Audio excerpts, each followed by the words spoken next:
This week at NASA.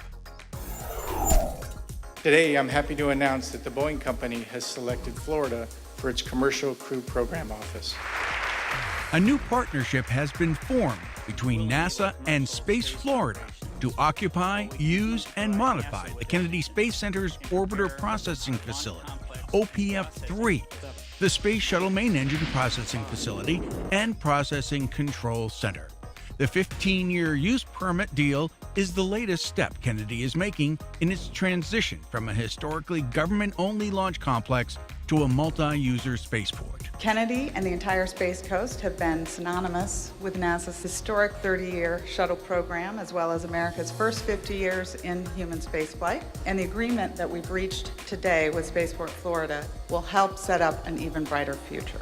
Space Florida, the state's aerospace economic development agency, is leasing OPF-3 to the Boeing company to manufacture and test the company's crew space transportation spacecraft. Development of the CST-100, a reusable capsule-shaped spacecraft to transport up to 7 people, or a combination of people and cargo, to space, is expected to create as many as 550 jobs along the Space Coast. 40 meters away from docking, the Progress's core's automated rendezvous antenna has been retracted. The Russian Progress 45 cargo ship docked to the International Space Station, delivering almost 3 tons of food, fuel, and supplies to the residents of the complex. Capture, we have indicator mode. Docking confirmed. The unmanned resupply ship automatically linked up to the Piers docking compartment on the Russian segment of the station. And liftoff of the Soyuz booster and the Progress 45 resupply ship bound for the International Space Station. The arrival of the spacecraft came 3 days after its launch from the Baikonur Cosmodrome in Kazakhstan, in a successful comeback from the failure of a similar Soyuz booster on August 24th that resulted in the loss of Progress 44.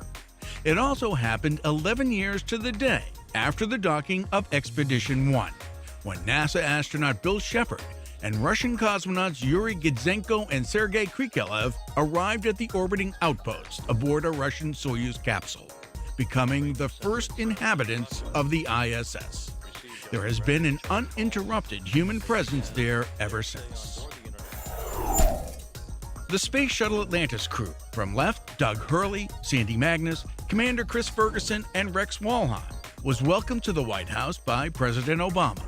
The president was presented with the coat from STS-135, the final mission of the Space Shuttle program, by former astronaut Janet Kamandi, now Director of Flight Crew Operations at the Johnson Space Center.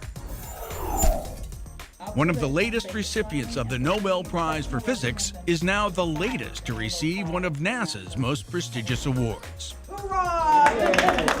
Deputy Administrator Lori Garver joined with Maryland Senator Barbara Mikulski in presenting the agency's Exceptional Scientific Achievement Medal to Adam Rees of the Space Telescope Science Institute.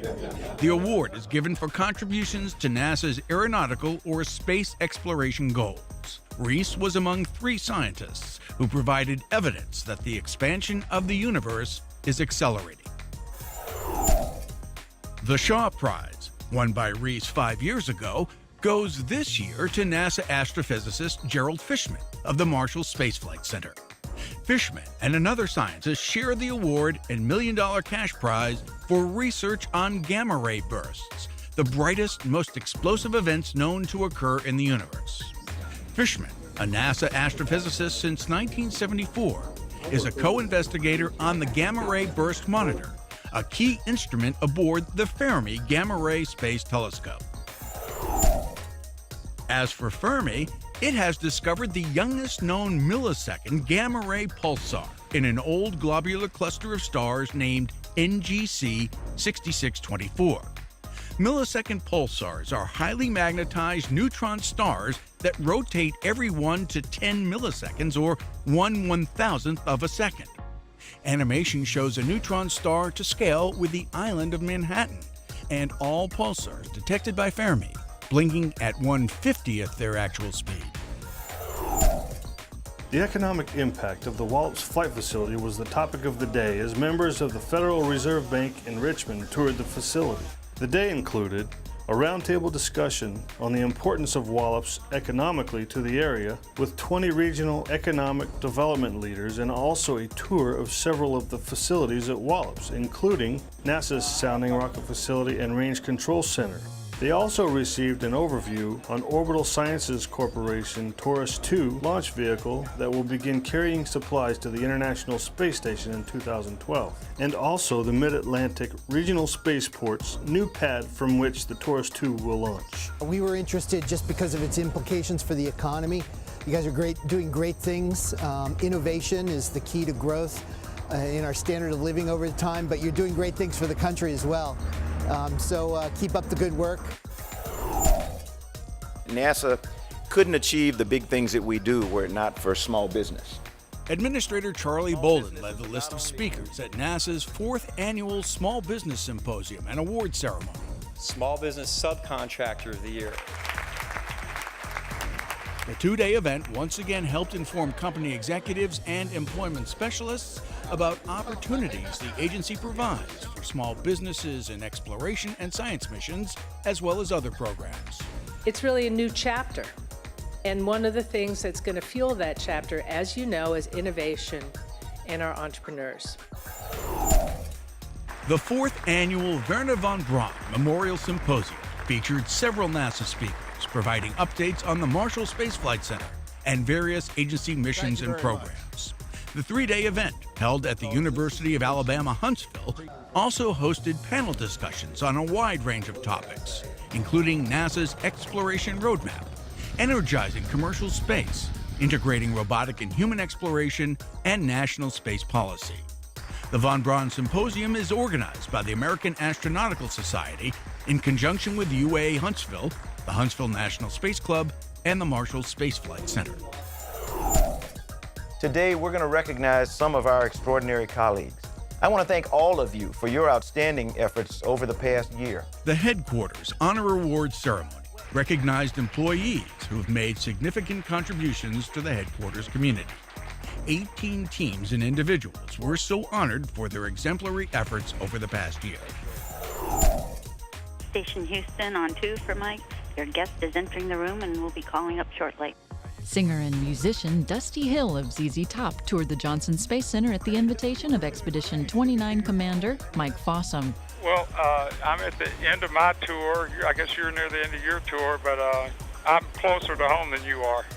Hill visited the Mission Control Center, where he spoke with Fossum and flight engineers Sergei Volkov and Satoshi Furukawa aboard the International Space Station. Astronauts Katie Coleman, Dottie Metcalf-Lindenberger, and Steve Robinson, who moonlight as amateur musicians for the band Max Q, showed Hill where astronauts train and engineers are developing the next generation of NASA spacecraft. In the early days of soaring, gliders used to look like this. A reproduction of a Wright glider once tested in the full-scale tunnel at NASA's Langley Research Center. Then along came a Langley researcher in the 1940s and 50s, Francis Rogallo, and the Rogallo Wing. The so-called father of hang gliding's design can be seen in the skies today, piloted by soaring enthusiasts and wowing spectators. Many of the faithful commemorated a century of soaring on North Carolina's Outer Banks, where on October 24th in 1911, Orville Wright made an historic 9-minute and 45-second glider flight. The goal of Soaring 100 was to celebrate that birth of modern soaring. At the Wright Brothers Memorial, NASA Langley technicians demonstrated how the science of flight has changed. One of the things on the Harrier is that the vectored engines, they would turn them, the same thing as the Osprey, is they would turn the engines and vector the thrusting to give it this takeoff and landing. And it's doing the same thing with this, you know, it turns and varies its thrust as it does on the Osprey also. Nearby at Jockey's Ridge State Park, an exhibit from NASA's Johnson Space Center helped visitors soar far above the clouds and into space.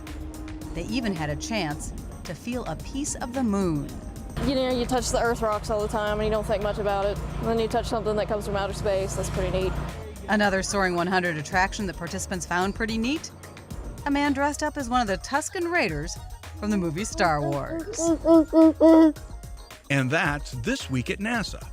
For more on these and other stories, log on to www.nasa.gov.